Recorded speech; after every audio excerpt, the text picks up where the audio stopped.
মুসা আলাইহিস সালাতু ওয়াসসালাম ফেরাউনের সামনে দুনিয়াবি শক্তির দিক থেকে যত দুর্বল ছিলেন, আজকের গাজার মানুষ ইসরায়েলের শক্তির সামনে দুনিয়াবি দিক থেকে অত দুর্বল নয়। যদি আমি বুঝাতে না পারি তাহলে আমার ব্যর্থতা, আর কেউ যদি কোরআন পড়ে বুঝতে না পারে তাহলে তার ব্যর্থতা, কোরআন না বুঝার ব্যর্থতা।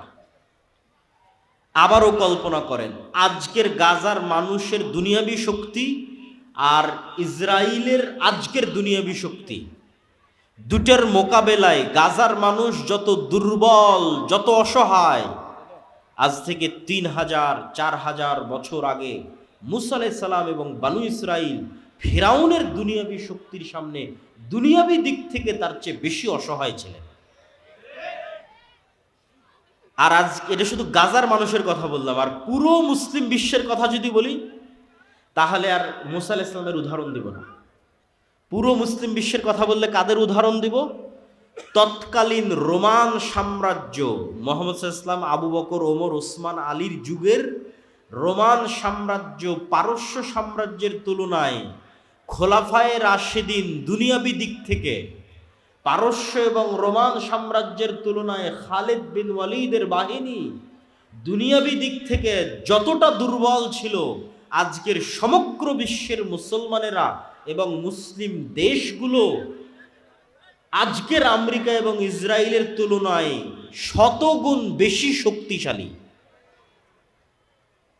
আবারও বুঝেন, আমি এবার মুসা আলাইহিস সালাম আর ফেরাউনের উদাহরণ ছেড়ে দিয়েছি। এবার মুহাম্মদ সাল্লাল্লাহু আলাইহি ওয়াসাল্লাম এবং তার সাহাবীরা, আবু বকর, ওমর, ওসমান, খালিদ বিন ওয়ালিদ, আমর ইবনে আল-আস, আব্দুর রহমান বিন আউফ, এরা যুদ্ধ করছে, মুজাহিদ, উমাইয়া খেলাফা, বড় বড় যুদ্ধ হচ্ছে।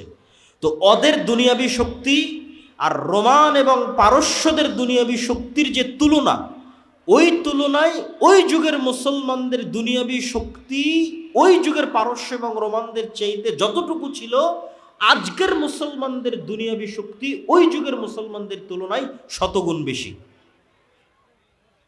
আপনারা কি আমার কথা বুঝছেন না বুঝতেছেন না? তাহলে মুসলমানেরা মাজলুম কেন?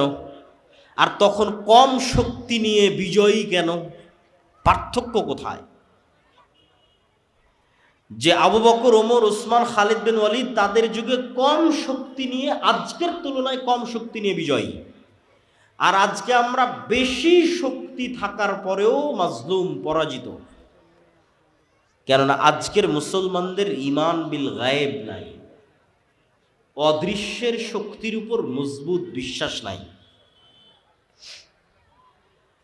আর যদি বলি খালিদ বিন ওয়ালিদ, আমর ইবনে আল-আস, যারা জেরুজালেম বিজয় করেছিল, তাদের অদৃশ্য শক্তির প্রতি কেমন বিশ্বাস ছিল, তাহলে দুই একটা উদাহরণ দেখেন।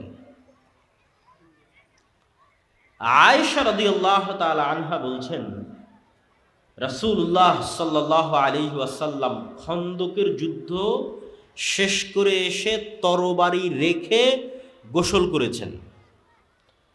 জিব্রাইল আলাইহিস সালাতু ওয়াসসালাম এসে মুহাম্মদ সাল্লাল্লাহু আলাইহি ওয়াসাল্লামকে বলছে, ওয়াজা'তাস সিলাহ, আপনি আপনার অস্ত্র রেখে দিয়েছেন, আমরা তো অস্ত্র রাখিনি। তোমরা অস্ত্র রাখনি মানে? খন্দকের যুদ্ধে মক্কা সহ সমগ্র আরবের অসংখ্য গোত্র একত্রিত হয়ে 10,000 বাহিনী মিলে পুরো মদিনা ঘিরে ফেলেছিল। মদিনার পতন ঘটাতে হবে। তখন মদিনার মধ্যে 3টে ইহুদি গোত্র ছিল, বানু কুরাইজা, বানু কায়নুকা, বানু নাজির। এরা মুহাম্মদ সাল্লাল্লাহু আলাইহি ওয়াসাল্লামের সাথে লিখিত চুক্তি করেছিল যে আমরা এক থাকব, ধোঁকা দিব না। কিন্তু খন্দকের যুদ্ধের সময় এই 3 ইহুদি গোত্র গাদ্দারি করেছে, মুনাফিকি। তো জিব্রাইল বলছে, যুদ্ধ তো মক্কার মুশরিকদের সাথে শেষ হয়েছে, গাদ্দারদের সাথে তো এখনো শেষ হয়নি। মদিনার মধ্যে এখনো গাদ্দার আছে। এই সমস্ত গাদ্দারদের মদিনা থেকে বের করতে হবে, তারপরে যুদ্ধ শেষ হবে। আপনি বের হন তাড়াতাড়ি। তো মুহাম্মদ সাল্লাল্লাহু আলাইহি ওয়াসাল্লাম সাহাবীদেরকেও বের হওয়ার আদেশ দিলেন। এবার আনাস রাদিয়াল্লাহু তাআলা আনহু বলছেন, আমরা মুহাম্মদ সাল্লাল্লাহু আলাইহি ওয়াসাল্লামের সাথে, মনে করেন সোনাইমুড়ি বাজার, এই সোনাইমুড়ি এলাকা, এখানে আমরা অভিযান পরিচালনা করার জন্য আসতেছি। তো এখানে অভিযান পরিচালনা করতে এসে আগেই আমার গাড়ির আগেই আর 10টা মোটর সাইকেল যাচ্ছে, তো মোটর সাইকেল যাওয়ার ধুলা উঠতেছে। তো আনাস রাদিয়াল্লাহু তাআলা আনহু বলতেছেন, আমরা বানু কুরাইজা, বানু কায়নুকা, বানু নজির গোত্রের দিকে অভিযান পরিচালনা করার জন্য আল্লাহর নবীর সাথে যাচ্ছি। তো আমাদের আগে আগে জিবরাইলের বাহিনীর, ঘোড় সওয়ার বাহিনীর ঘোড়ার পদধূলিতে ধুলা উঠতেছে। আল্লাহু আকবার। তো ওরা স্বচক্ষে ফেরেশতাদের উপস্থিতি দেখেছে যে জিবরাইল আলাইহিস সালাতু ওয়াস সালাম তার সেনাবাহিনী নিয়ে মুহাম্মদ সাল্লাল্লাহু আলাইহি ওয়াসাল্লামের আগে আগে ইহুদিদের অলিগলিতে ঢুকতেছেন। তো জিবরাইলের বাহিনীর ঘোড়ার পায়ের আঘাতে উড়ন্ত ধুলা তারা দেখতেছেন। তো এবার খালিদ বিন ওয়ালিদ যখন পারস্য আর রোমান সাম্রাজ্যের সাথে যুদ্ধ করতে যাবে, তখন খালিদ বিন ওয়ালিদ দুনিয়াবী শক্তির উপর ভরসা করে যুদ্ধ করবে না আল্লাহর শক্তির উপর ভরসা করে যুদ্ধ করবে? ও তো আল্লাহর শক্তি স্বচক্ষে দেখেছে।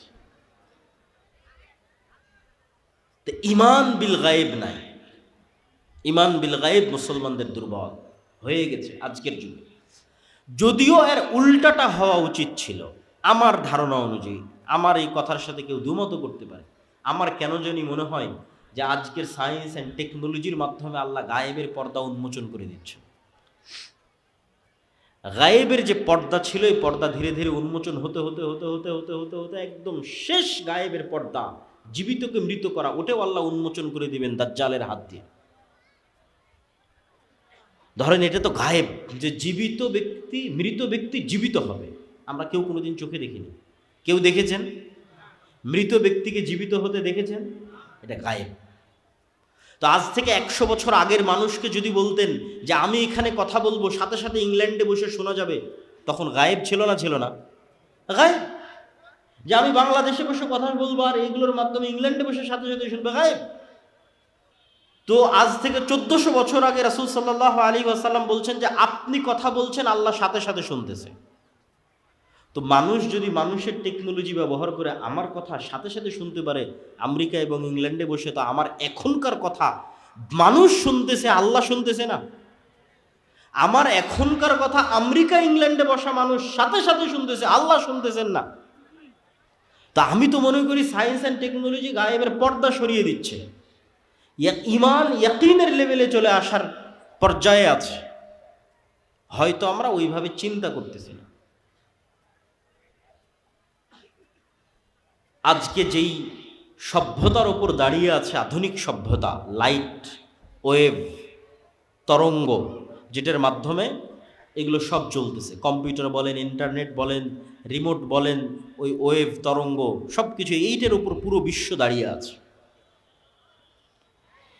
এইটাকেই যদি শুধু আপনি এইভাবে কল্পনা করেন, আমি বলতেছি এটা বাস্তব সত্য, আল্লাহ সুবহানাহু ওয়া তাআলা এটার মুখাপেক্ষী নয়। কিন্তু মানুষই পারবে, যদি আল্লাহ মানুষকে ক্ষমতা দিত, আমি সেটা দেখাচ্ছি। তো মানুষই যদি পারে, তাহলে আল্লাহ কতটা পারেন সেটার বিশ্বাস অর্জনের জন্য। সেটা কি? আপনি এবং আমি যদি আজকে আলোর গতির চাইতে বেশি গতি অর্জন করতে পারি, আগে আমরা ঘোড়ায় যেতাম, এখন গাড়িতে যাচ্ছি, বিমানে যাচ্ছি, রকেটে যাচ্ছি, করতে করতে ধরেন আলোর চাইতে বেশি গতি অর্জন করে নিলাম, যেটা মানুষের দ্বারা সম্ভব নয়। অর্জন করে নিয়ে যদি আমি আলোর গতিতে, আলো 30 বছর চললে যত দূর যাবে আমি তত দূর চলে গেলাম, অতি সহজ কল্পনা করা। আমি যেটা বলছি এটা কল্পনা করা কঠিন কিছু না, 2 মিনিট লাগবে আপনার কল্পনা করতে, যে আমি আলোর চেয়ে বেশি গতি অর্জন করলাম, করে আলো 30 বছর চললে যত দূর যেত আমি ওর আগেই ওখানে চলে গেছি। 30 বছর চললেও যত দূর যেত, যেহেতু ওর চেয়ে বেশি গতি অর্জন করেছি, গিয়ে ওখানে বসে আমি মোবাইলের মতো একটা যন্ত্র বানিয়েছি। কল্পনা করে মোবাইলের মতো একটা যন্ত্র, ক্যামেরার মতো একটা যন্ত্র বানিয়েছি। যে ওখানে বসে থেকে যদি আমি এখন দূরবীন ধরি দুনিয়ার দিকে, আর মোবাইলের মাধ্যমে যদি দুনিয়ার আওয়াজ শোনার চেষ্টা করি, তাহলে আজ থেকে 30 বছর আগে আমি রাতের অন্ধকারেও যা বলেছি তা আমিই শুনতে পাবো। আমি যা বলেছি আমিই তা শুনতে পাবো, আমার 30 বছর আগের কথা। আর যদি দূরবীন ধরি, তাহলে আমি রাতের অন্ধকারে যা করেছি, দিনে যা করছি, যেখানে যা করছি, প্রত্যেকটা জিনিস ঠিক লাইভ যেভাবে দেখা যায় ওভাবে লাইভ দেখা যাবে। কেন এগুলো সব আলোর মধ্যে ভেসে যাচ্ছে। আমার এই চেহারা, আমার কথা আলোর ওয়েভের মধ্যে ভেসে আমেরিকা পৌঁছে যাচ্ছে। তো এইটা 30 বছর চলতে থাকে, যতদূর যাবে আমি ওর আগে অতদূর পৌঁছে গেলে এগুলোই সব দেখতে পাবো, শুনতে পাবো। আপনি যদি 1400 বছর আগে চলে যান তো বদরের যুদ্ধ লাইভ দেখতে পাবেন, যদি ওই লেভেলের যন্ত্র আবিষ্কার করতে পারে। দূরবীন যদি ধরতে পারেন মক্কায়, তাহলে লাইভ দেখা যাবে বদরের যুদ্ধ। মানুষের কোনো আমল হারিয়ে যায় না, অসম্ভব। আল্লাহ সুবহানাহু ওয়া তাআলা কিভাবে মানুষের বিচার করবে আল্লাহ ভালো জানে, কিন্তু মানুষের আবিষ্কার করা জিনিস দিয়ে আমি বলতেছি যে মানুষের কোনো কথা হারিয়ে যায় না, মানুষের কোনো কাজ হারিয়ে যায় না। মানুষই মানুষের বিচার করে ফেলতে পারবে। কাফা বিনাফসিকাল ইয়াউমা হাসিবা। মানুষ মানুষের বিচার করার জন্য আরো এর চাইতে ভয়ঙ্কর কথা বলি, যে মানুষ মানুষের বিচারের জন্য যথেষ্ট, তার চাইতে ভয়ঙ্কর কি? মানুষের ব্রেন কিন্তু কম্পিউটারের মতো, ডাটা। আমাদের বয়স 60 থেকে 70 বছর, আর বিজ্ঞান বলছে যে আমাদের ব্রেন যেভাবে সেট করা আছে 500 বছর চললেও সচল থাকবে। তো আমি যদি 500 বছর বেঁচে থাকি, তার মানে 500 বছর আগের কথাও আমার মনে থাকবে। এই লেভেলে ব্রেনের সক্ষমতা। যেমন এখন আমার বয়স যদি 30, তো 10 বছর আগের কথাও মনে আছে, 20 বছর আগের কথাও মনে আছে। তা আমার ব্রেনের সক্ষমতা যেহেতু 500 বছরের, তাহলে 500 বছর বাঁচলে 500 বছর আগের কথাও মনে থাকবে। তাহলে আপনি নিজেই তো আপনার কোনো কাজ ভুলে যাননি। ইলন মাস্কই কয়দিন পর মানুষের ব্রেনকে ইন্টারনেটের সাথে কানেক্ট করে দিবে, চেষ্টা করতেছে। তো মানুষের ব্রেনকে যখন ইন্টারনেটের সাথে কানেক্ট করবে, তখন মানুষের ব্রেনের ডাটা মানুষই ট্রান্সফার করে দেখতে পাবে। তো কিয়ামতের মাঠে আপনার হিসাবের জন্য তো আপনার ব্রেনই যথেষ্ট, সব তো আপনার মনেই আছে রে বাবা। আপনি কি করেছেন দেখেন, আপনি এখন মোবাইলে যে ভিডিওটা দেখতেছেন, এটা কি ব্রেনে সেভ হচ্ছে না? এটা তো ব্রেনে সেভ হচ্ছে। তো কাফা বিনাফসিকাল ইয়াউমা হাসিবা, আপনার ব্রেন সাক্ষী দিবে। ব্রেনকেই যদি একটা কম্পিউটারের মধ্যে বসায় দেওয়া যায়, যদি ইলন মাস্ক পারে, মানুষের কথা বলতেছি আমি, তো আপনিই তো ওখান থেকে ডাটা ট্রান্সফার হবে। আপনি কি কি দেখেছেন সব ব্রেনে সেভ হয়ে আছে, কি কি বলেছেন সব ব্রেনে সেভ হয়ে আছে, কি কি করেছেন সব ব্রেনে সেভ হয়ে আছে। সব তো আপনিই জানেন, আপনি সত্য বলছেন না মিথ্যা বলছেন সব আপনি জানেন, সব আপনার ব্রেনে সেভ হয়েছে। খালি ডাটা ট্রান্সফার করতে হবে। ডাটা ট্রান্সফার করে আপনাকে দেখাতে হবে, এই দেখো তোমার ব্রেনে এগুলো সব সেভ হয়ে আছে, তোমার কাজ, তোমার দেখা ছবি, তোমার এগুলো করা, তোমার এগুলো বলা কথা, সব তোমার ব্রেনে সেভ হয়ে আছে। কাফা বিনাফসিকাল ইয়াউমা হাসিবা। তো আমি তো মনে করি গায়েব উন্মোচন হয়ে যাচ্ছে, কিন্তু মানুষের ঈমান বিল গায়েব দুর্বল হয়ে যাচ্ছে। তো আজকে সংক্ষিপ্তভাবে আমরা একটা ঈমান বিল গায়েবের আলোচনা করব, সেটি হচ্ছে আল ঈমান বিল মালাইকা, ফেরেশতাদের উপর বিশ্বাস। আপনাদের মা আছে এই অস্তিত্বের উপর বিশ্বাস আপনার ইয়াকিনের লেভেলে না? কেননা জন্মের পরেই তো মাকে দেখেছেন। কেউ যদি বলে যে আপনার মা নাই, এটা আপনার মা নয়, আপনি কি বিশ্বাস করবেন? তাহলে জন্মের পরে মাকে দেখেছেন, তো মায়ের অস্তিত্বের প্রতি আপনার যেই লেভেলের বিশ্বাস, বিশ্বাস করেন আপনার সাথে ফেরেশতা আছে, এইটার সত্যতা আপনার মায়ের অস্তিত্বের চেয়ে বেশি সত্য। কেন বললাম যে আপনার মায়ের অস্তিত্বের চেয়ে বেশি সত্য? আদম আলাইহিস সালাতু ওয়াস সালাম যখন পৃথিবীতে এসেছেন, তখন আদম আলাইহিস সালাতু ওয়াস সালাম সৃষ্টির পর তার মাকে আগে দেখেছে না তার বাপকে আগে দেখেছে? মাও নাই বাপও নাই। কথা আমার বুঝতে পারছেন না?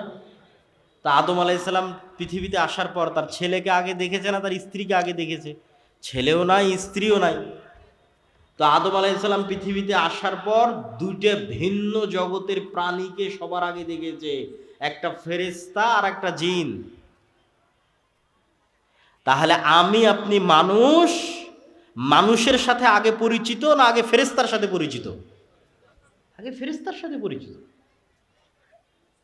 আমাদের পিতা আদম জন্মের পরে সর্বপ্রথম দুইটা ভিন্ন জগতের প্রাণীর সাথে পরিচিত হয়েছে, একটা ফেরেশতা একটা জিন।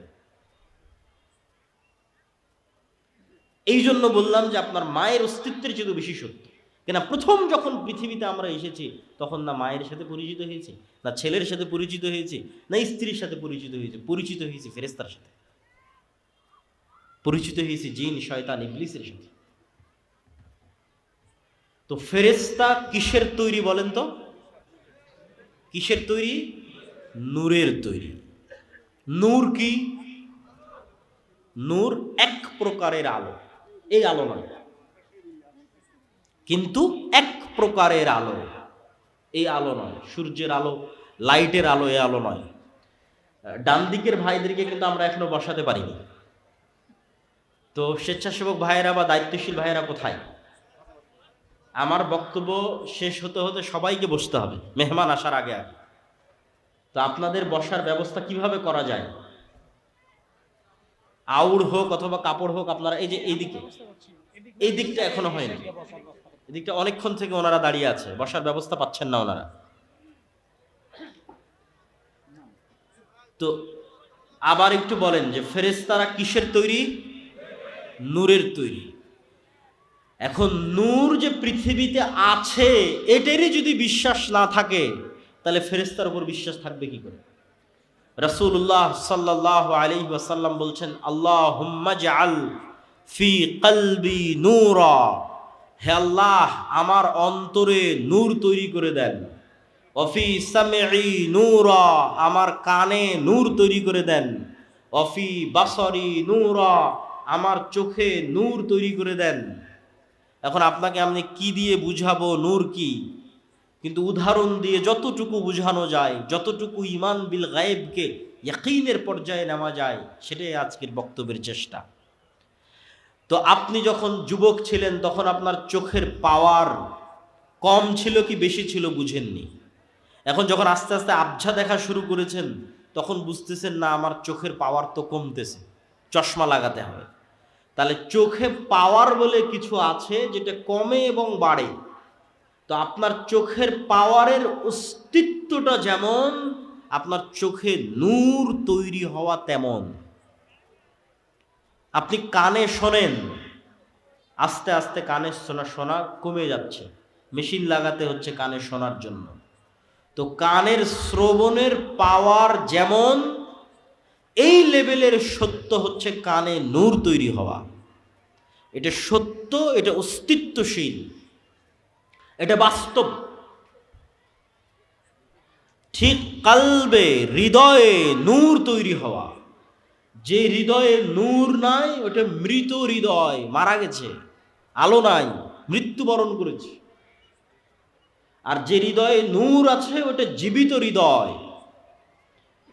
তো নূরের অস্তিত্ব আরো বাস্তব করার জন্য রাসূলুল্লাহ সাল্লাল্লাহু আলাইহি ওয়াসাল্লাম বলছেন যে সমগ্র পৃথিবী থেকে আর আল্লাহ থেকে, আল্লাহ এবং পৃথিবী এই দুটার মধ্যে পর্দা হচ্ছে আল্লাহর চেহারার পর্দা হচ্ছে নূর। লাউ কাশাফাহু, আল্লাহ যদি এই নূর সরিয়ে নিতেন তাহলে আল্লাহর চেহারার তাজাল্লিতে আসমান এবং জমিন জ্বলে পুড়ে ছারখার হয়ে যেত। তাহলে নূর অস্তিত্বশীল, যেটা আল্লাহ এবং সৃষ্টি জীবের মধ্যে আড় করে রেখেছে। এবং সমগ্র আসমান এবং জমিনের যত আলো আছে এই সমস্ত আলো একটাও নিজে থেকে অস্তিত্বশীল নয়। এদের সবগুলোর আলো আল্লাহ সুবহানাহু তাআলার নূরের প্রভাবে তারা এই আলোগুলো পেয়েছে। আল্লাহ সুবহানাহু তাআলার যদি নূর না থাকতো এগুলো সব নাই, কিচ্ছু নাই। এবং আল্লাহ সুবহানাহু তাআলার নূরের মাধ্যমে পৃথিবীর সকল কিছু একটা আরেকটার সাথে কানেক্টেড। আল্লাহ সুবহানাহু তাআলা তার ক্ষেত্রে বলছেন নূরুস সামাওয়াতি ওয়াল আরজ, আরুস সামাওয়াতি ওয়াল আরজ। আল্লাহ হচ্ছেন আসমান এবং জমিনের নূর। আল্লাহ সুবহানাহু তাআলা তার কোরআনকে নূর বলেছেন, তার দ্বীন ইসলামকে নূর বলেছেন। কোরআন থেকে নূর অর্জন করা যায়, কোরআন পড়ার মাধ্যমে হৃদয়ে নূর তৈরি করা যায়। নূর পৃথিবীতে একটা অস্তিত্বশীল জিনিস। আপনি বলবেন তাহলে চোখে দেখি না কেন? ফেরেশতা নূরের তৈরি, ফেরেশতা আছে, ফেরেশতা চোখে দেখি না কেন? নূর চোখে দেখি না কেন? এবার আর দুটো উদাহরণ দিব যে চোখে না দেখলেও জিনিস পৃথিবীতে থাকতে পারে তার প্রমাণ। আমরা আমাদের বাসা বাড়ির আশেপাশে যত প্রাণী দেখি, যত সৃষ্টিজীব দেখি, এগুলো সব নিদর্শন। এগুলো এক একটা নিয়ে গবেষণা করলে আপনি নিদর্শন পেয়ে যাবেন। যেমন আমি চিন্তা করতেছিলাম একদিন যে কবরের জীবন কেমন হতে পারে। রুহের জীবন একরকম ছিল, রুহের জীবন থেকে ট্রান্সফার হয়ে পৃথিবীতে আসলাম, পৃথিবী থেকে ট্রান্সফার হয়ে কবরে যাব, কবরের জীবনটা কেমন হবে। কবর থেকে ট্রান্সফার হয়ে আবার পরকালে যাব, সেটা আর এক রকম। তো খুঁজতে খুঁজতে খুঁজতে খুঁজতে খুঁজতে খুঁজতে আল্লাহ সুবহানাহু ওয়া তাআলার একটা প্রাণী পেলাম, প্রজাপতি। প্রজাপতি প্রথমে শুঁয়োপোকা থাকে, আপনারাও পড়ে দেখতে পারেন, বাস্তবে গ্রামগঞ্জে থাকেন, বাস্তবে পরীক্ষা করে দেখতে পারেন। প্রথমে প্রজাপতি শুঁয়োপোকা থাকে এবং পোকা হিসেবে 1 মাস সে জীবনযাপন করে, বিভিন্ন গাছের পাতা খায়। 1 মাস জীবনযাপন, 1.5 মাস 2 মাস জীবনযাপন করার পর পোকাটা নিজেই মারা যায়। তার চারিপাশে খোলস তৈরি করে মারা যায়। চারিপাশে খোলস তৈরি করে মারা যাওয়ার পর ওই খোলসের মধ্যে বিবর্তন হতে থাকে, হতে হতে হতে হতে হতে হতে হতে আবার 1 মাস পর ওই পুরো খোলসটা পড়ে গিয়ে একটা জ্যান্ত তরতাজা প্রজাপতি হয়ে আকাশে উড়াল দেয়। তো মধ্যের 1 মাস এভাবে মৃত অবস্থায় থাকলো, তার আগের 1 মাস পোকা অবস্থায় থাকলো, আর শেষে প্রজাপতি হয়ে আকাশে উড়াল দিল। তো প্রজাপতির ক্ষেত্রে যদি এটা সত্য হয়, তো মানুষের ক্ষেত্রে হতে পারে না? অস্বাভাবিক কিছু না। তো আল্লাহর প্রত্যেকটা সৃষ্টিজীবের মধ্যে নিদর্শন আছে। তো আমি আপনার চেহারা যেভাবে দেখতেছি আর আপনি আমাকে যেভাবে দেখতেছেন, পৃথিবীর অন্য প্রাণীরা আমাদের এভাবে দেখে না। আপনি আমাকে যেভাবে সাদা কালো হিসেবে দেখতেছেন আর আমি আপনাকে যেভাবে সাদা কালো হিসেবে দেখতেছি, পৃথিবীর অন্য প্রাণীরা আমাদেরকে এভাবে দেখে না। তার একটা উদাহরণ দেখেন, জি এই দিকে মনোযোগ দেন। তার একটা উদাহরণ হচ্ছে কুকুর। কুকুরের ঘ্রাণ শক্তি মানুষের ঘ্রাণ শক্তির চাইতে 10,000 গুণ বেশি। 1 গুণ, 2 গুণ, 100 গুণ, 200 গুণ, 1000 গুণ, 10,000 গুণ বেশি ঘ্রাণ শক্তি কুকুরের মানুষের চাইতে। একটু সামনে ওনাকে বসতে দিতে হবে।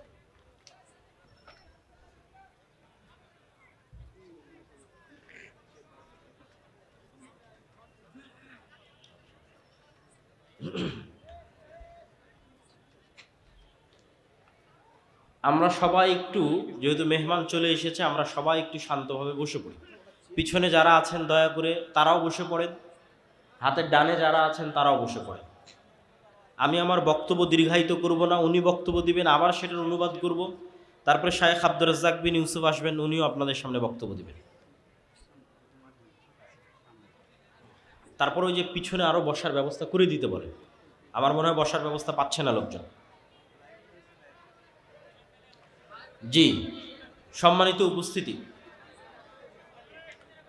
ভাই সমস্যা নাই, ওরা বসে যাবে। ভাই ক্যামেরাম্যান যারা আছেন আপনারা বারবার না উঠে একবারই সেট আপ করে বসে পড়েন, আপনারা লোকজনকে ডিস্টার্ব দিয়েন না।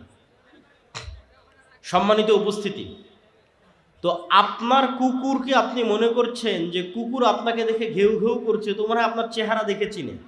জি না, আমি আপনার চেহারা দেখে চিনি যে আপনি মোটা পাতলা, এতটুকু লম্বা, আপনার মুখে দাঁড়িয়ে আছে, আপনি সাদা, আপনি কালো, এটা আমি চিনি। কেন? ওই পর্যন্ত আল্লাহ আমাকে দেখার শক্তি দিয়েছে। কুকুর ওইটা দেখে চিনে না, কেন? ওইভাবে ও দেখেই না, ওইভাবে দেখার ক্ষমতাই আল্লাহ তাকে দেয়নি। সে আপনাকে চিনে ঘ্রাণ দিয়ে, ঘ্রাণ দিয়ে চিনে ফেলে।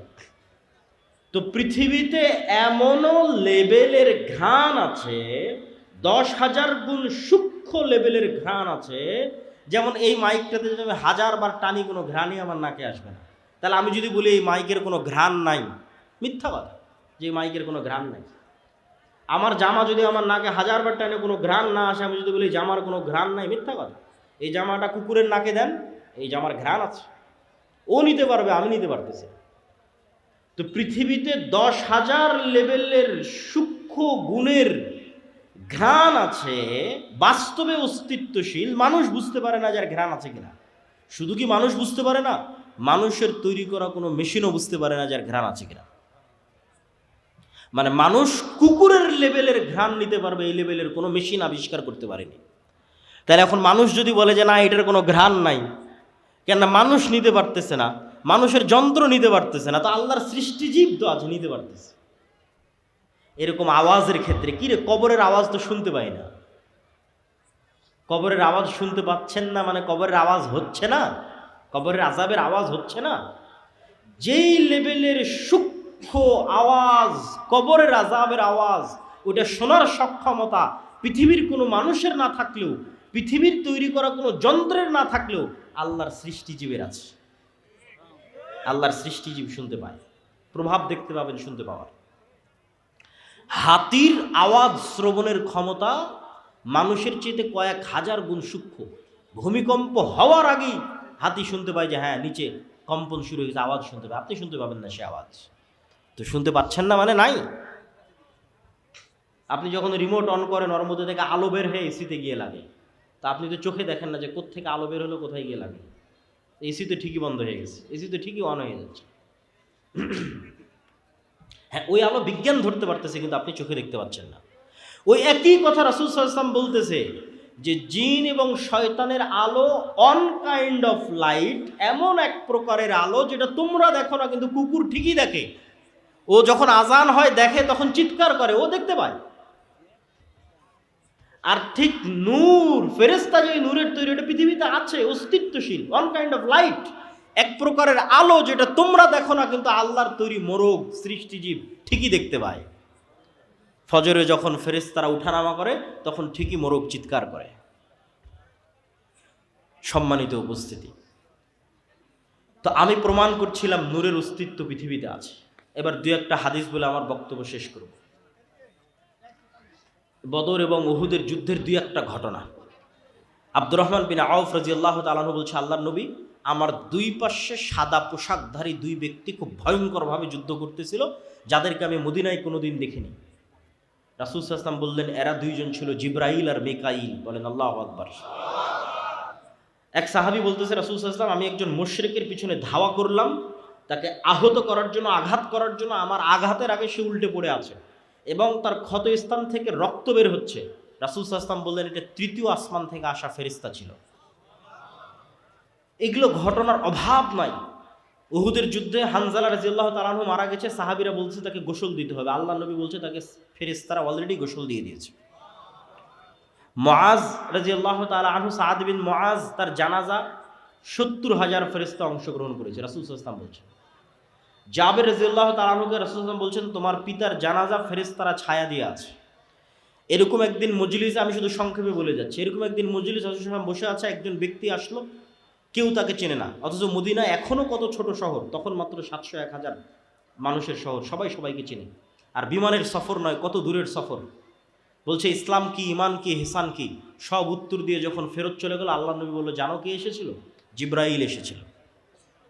আজকে আমার ঘরে জিবরাইল আসেনি কেন? ঘরে ছবি আছে, ছবি সরাও, জিবরাইল আসবে। জিবরাইল আমাকে বারবার মেসওয়াক করতে বলছে কেন? মুখে গন্ধ আছে। বলছে তোমরা পেঁয়াজ রসুন খেয়ে মসজিদে আসিও না কেন? ফেরেশতাদের কষ্ট হয়। কতটা কানেক্টিং! ফেরেশতাদের অস্তিত্ব সাহাবীদের জীবনের সাথে, রাসূল সাল্লাল্লাহু আলাইহি ওয়াসাল্লামের জীবনের সাথে কতটা কানেক্টেড। আর আপনি এবার বুকে হাত দিয়ে জিজ্ঞেস করেন, আপনি বিশ্বাসই করেন না ফেরেশতা আছে? এমনি মুখে বলেছেন আল্লাহর উপর ঈমান আছে, ফেরেশতার উপর ঈমান আছে।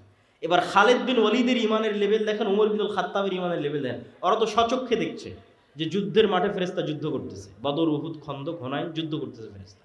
ফেরেশতার যুদ্ধের ধুলা উঠতেছে, ফেরেশতারা আসতে রাসূল সাল্লাল্লাহু আলাইহি ওয়াসাল্লামের সাথে কথা বলতেছে। কত ঘটনা নেবেন আপনি ফেরেশতা রাসূল সাল্লাল্লাহু আলাইহি ওয়াসাল্লামের জীবনের, অসংখ্য, অগণিত। সম্মানিত উপস্থিতি, ফেরেশতা এবং শয়তানের অস্তিত্ব পরস্পর বিপরীত। আপনি ফেরেশতাদের সাথে বন্ধুত্ব করছেন না শয়তানের সাথে বন্ধুত্ব করছেন, আপনার উপর। আর আপনি যদি বলেন যে আমার ঈমান এত দুর্বল, তারপরও যদি কোনো উপায় থাকে ফেরেশতাদের অস্তিত্ব বুঝার, তা একটা উপায় আপনাকে দিয়ে যাই, আজকেই পরীক্ষা করতে পারেন যে এই পৃথিবীতে আল্লাহর ফেরেশতা আছে, এখানেও ফেরেশতারা বসে আছে। আপনার মায়ের অস্তিত্বের চাইতে সত্য যে আপনার সাথে ফেরেশতা আছে, আপনার পিতা এবং আপনার সন্তানের অস্তিত্বের চাইতে সত্য যে আপনার সাথে ফেরেশতা আছে, এখানেও বসে আছে। এবং তারা থাকে একটা এক্সপেরিমেন্ট, একটা পরীক্ষা। ঠিক যদি বিমানের টিকিট থাকে, ট্রেনের টিকিট থাকে, তখন যেমন নিয়াত থাকে যে বিমানের টিকিট ধরতে হবে, ট্রেন ধরতে হবে, সকালবেলা পরীক্ষা থাকলে যেমন নিয়াত থাকে, ওই লেভেলের একদিন নিয়াত করবেন যে কাল সকালে ফজরে আমাকে উঠতে হবে সালাতের জন্য। আর দুনিয়ার কোনো মানুষকে বলার দরকার নাই যে আমাকে ঘুম থেকে উঠে দিও, ফোনে অ্যালার্ম দেওয়ার দরকার নাই যে আমাকে ঘুম থেকে উঠে দিও। কেন বলবেন মানুষকে? কেন দিবেন ফোনে অ্যালার্ম? আল্লাহর ফেরেশতা তো পৃথিবীতে আছে। আমার কথা বুঝতে পারেননি মনে হয়? আপনি বিশ্বাস কেন করতে পারছেন না যে ফেরেশতা আছে? মানুষকে কেন বলা লাগবে? ফেরেশতারাই তো আছে আপনাকে জাগিয়ে দেওয়ার জন্য। রাসূল সাল্লাল্লাহু আলাইহি সাল্লাম বলতেছে, আপনি এইভাবে ঘুমালে আপনার মাথার পাশে একজন ফেরেশতা থাকবে ফজর পর্যন্ত, আপনার দায়িত্ব নিয়ে।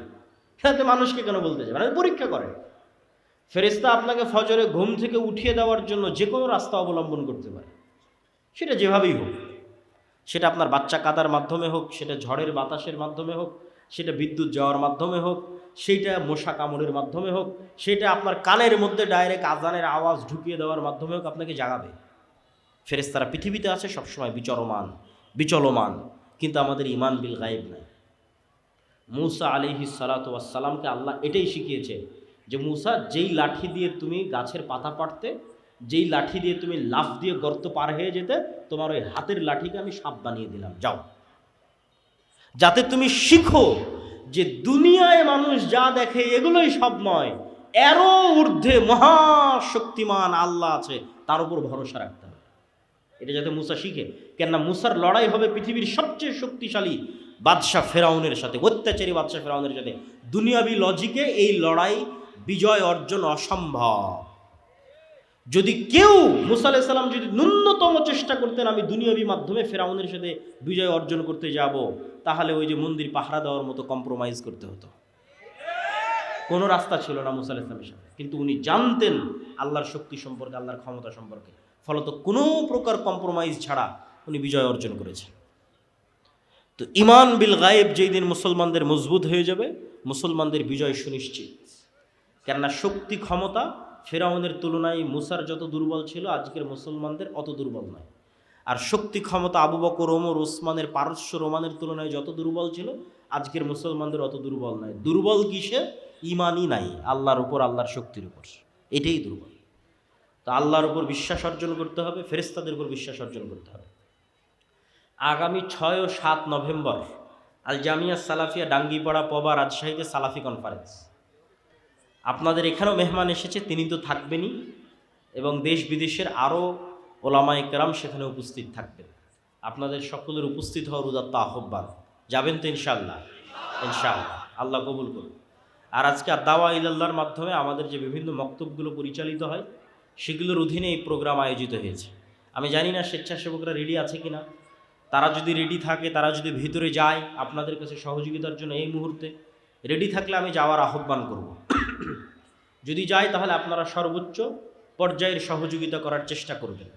আলহামদুলিল্লাহ, আমাদের দাওয়া ইলাল্লাহর অধীনে প্রায় 600টা মক্তব সমগ্র বাংলাদেশে পরিচালিত হচ্ছে, যার জাতীয় মক্তব প্রতিযোগিতা এবছর টিভি চ্যানেলে আয়োজিত হবে ইনশাআল্লাহ, আল্লাহ সুবহানাহু ওয়া তাআলা যদি কবুল করে। আর যে বিষয়ে আমি আলোচনা করতেছি এবছর, আল ঈমান বিল গায়ব, এই বিষয়ে বই আসতেছে, আল্লাহর পথে যাত্রা নামে সালাফি কনফারেন্সে প্রকাশিত হচ্ছে।